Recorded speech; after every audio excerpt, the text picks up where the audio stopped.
ఈ రోజే డౌన్లోడ్ చేయండి, మీ ఫేవరెట్ షోస్ చూడండి. వన్స్ అపాన్ ఏ టైం నేను ఇక్కడ అందరికంటే పెద్ద బిల్డర్ని. ఈ రాఘవ్ సూర్యవంశీ ఎక్కడి నుంచి వచ్చాడో ఏమో తెలీదు, కానీ నా స్థానంలో నెంబర్ 1 బిల్డర్ అయిపోయాడు. అండ్ నా బిజినెస్ కి ఎండ్ కార్డ్ పడకూడదు అంటే వాళ్ళ బిజినెస్ ని మూయించడం అవసరం.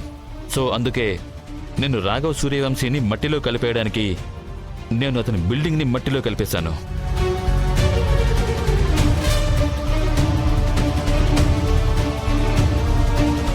వావ్, మీరు అంత ఈజీగా ఎలా చేయగలిగారు? ఇది అంత ఈజీ కాదులే మేడం, నేను చాలా హార్డ్ వర్క్ చేశాను.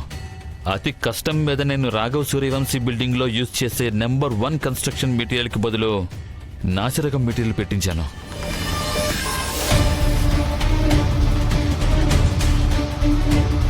కానీ మన బిజినెస్ ని కాపాడుకోవాల్సిన పరిస్థితి వస్తే తప్పేంటి ఒప్పేంటి మేడం? బట్ ఎస్, మేము మీకు టాప్ క్లాస్ బెస్ట్ కమ్యూనిటీస్ ఉండే బిల్డింగ్స్ ఇస్తాము, ఫుల్ గ్యారంటీతో పాటు. గ్యారంటీనా?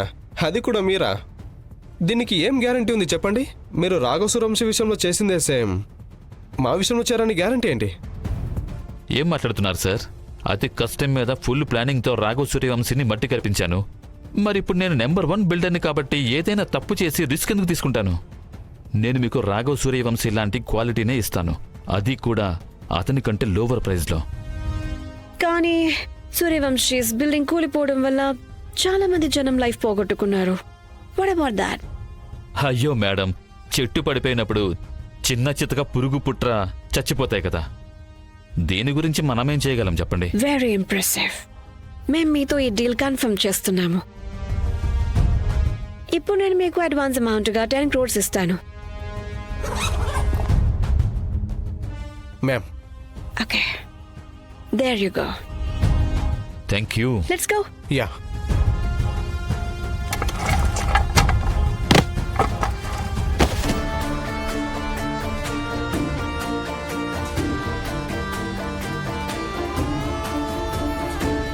ఇప్పుడే ఇంకాసేపట్లో నా మనుషులు ఇక్కడికి వస్తారు. ఇక చూస్తుండు వాళ్ళకి ఏం గతి పట్టిస్తారో.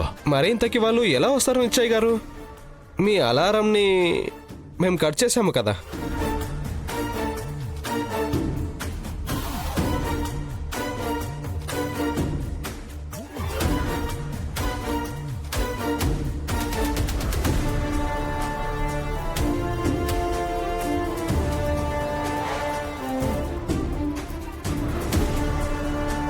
నువ్వేమనుకుంటున్నావు?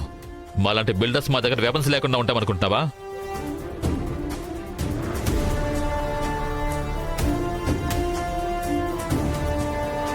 మీరేమనుకుంటున్నారు? మాలాంటి రిపోర్టర్స్ మీలాంటి వాళ్ళ నుంచి తప్పించుకోవడానికి ట్రైనింగ్ తీసుకోమనుకుంటున్నారా?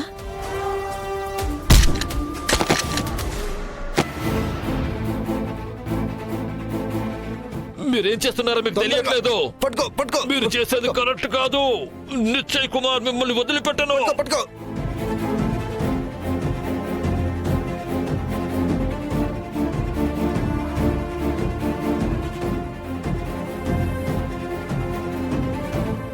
నువ్వు చాలా పెద్ద తప్పు చేశావు, రాఘవ్ సూర్యవంశీని ఇరికించి.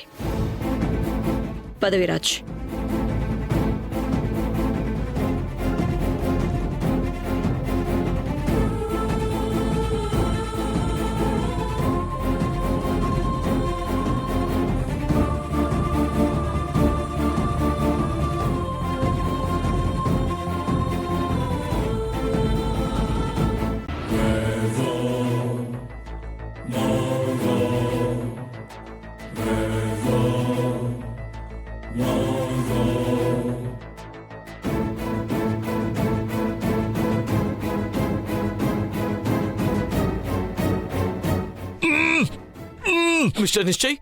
మిస్టర్ నిశ్చయ్ ఏమైంది మీకు? ఎవరు చేశారు ఇలాగా?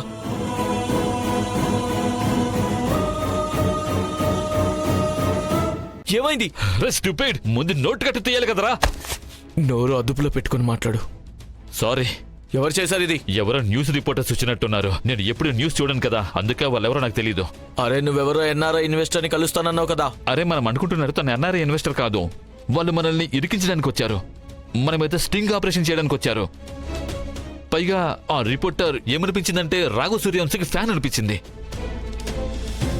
ఓరి భగవంతుడా, ఆ రిపోర్టర్ రేఖ కాదు కదా?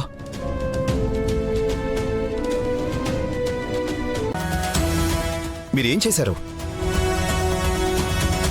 సార్ నాకు తెలుసు మీరు నన్ను సూర్యవంశీ కన్స్ట్రక్షన్ కేసుని ఇన్వెస్టిగేట్ చేయొద్దు అని చెప్పారని. ఎగ్జాక్ట్లీ. అండ్ దానికి ఒక కారణం ఉంది.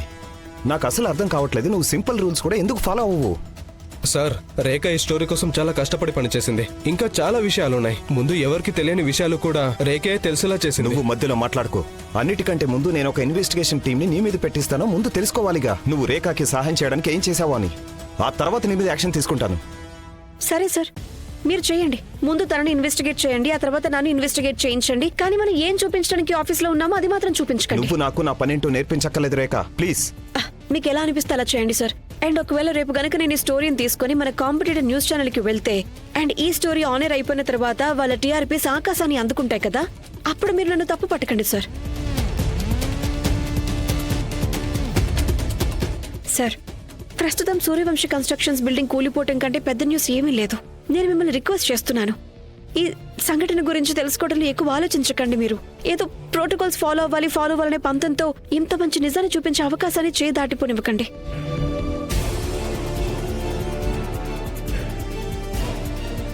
మీ దగ్గర కేవలం స్టోరీనే ఉందా, లేక దాన్ని బ్యాక్ చేయడానికి ప్రూఫ్స్ ఉన్నాయా? మొత్తం స్టింగ్ ఆపరేషన్ ఉంది సార్. దాంతో మిస్టర్ రాఘవ్ సూర్యవంశీ నిరపరాధి అని నిరూపణ కూడా అవుతుంది. అండ్ అసలు నేరస్తుడు నిశ్చల్ కుమార్ కన్స్ట్రక్షన్స్ యజమాని. ఏంటి? ఎస్ సార్, మా దగ్గర మొత్తం రికార్డింగ్ ఉంది. అండ్ మేము మొత్తం కూడా చెక్ చేశాం. మీరిద్దరూ ఎప్పటిలాగా మీ ఇష్టానుసారం చేస్తున్నారుగా? ఇష్టానుసారం కాదు సార్, నిజాన్ని బయటపెట్టడానికి ఒక నిరపరాధిని కాపాడుకోవడానికి చేసిన పోరాటం ఇది. నేను రిపోర్టర్ అయింది కూడా దానికే సార్, మీకు గుర్తుంది కదా. సరే, కానీ అన్నిటికంటే ముందు ఆ రికార్డింగ్ మన టీం చూస్తుంది, దాన్ని క్రాస్ చెక్ చేస్తుంది, క్లియర్ చేస్తుంది. ఆ తర్వాతే మనం దాన్ని టెలికాస్ట్ చేస్తాం. Is that clear? Yes sir.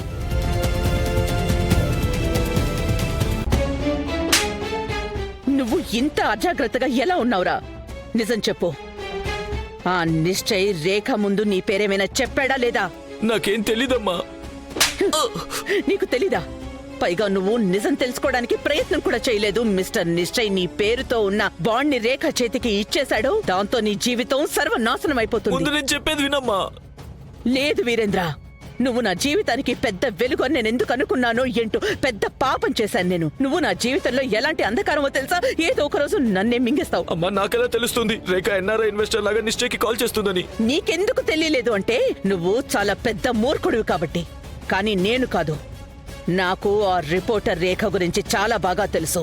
తను ఎలా ఆలోచిస్తుందో నేను తనకంటే ఒక అడుగు ముందే ఉండి ఆలోచిస్తుంటాను. ఎందుకంటే ఒకవేళ నా ప్లాన్ ఏదైనా ఫెయిల్ అయినా సరే కనీసం తన చేతిలో నా గొంతు వరకు అయితే రావు కదా. కానీ నువ్వు నీ బుర్ర తక్కువతనంతో మళ్ళీ జైలుకెళ్తావు. నా నుంచి మాత్రం ఎలాంటి సాయం ఆశించకు వీరేంద్ర. ఈసారి అమ్మ కూడా సాయం చేయదు నీకు. నేను చెప్పేది జాగ్రత్తగా విను. నా మీద కొంచెం అనుమానం వచ్చినా సరే నేను నీతో అన్ని బంధాలు తెంపేసుకుంటాను. గుర్తుపెట్టుకో, ఈ ప్రపంచంలో శైలజ సూర్యవంశీకి కేవలం ఒకే ఒక్క మనిషి అందరికంటే చాలా ముఖ్యం. అది స్వయంగా ఈ శైలజ సూర్యవంశీనే.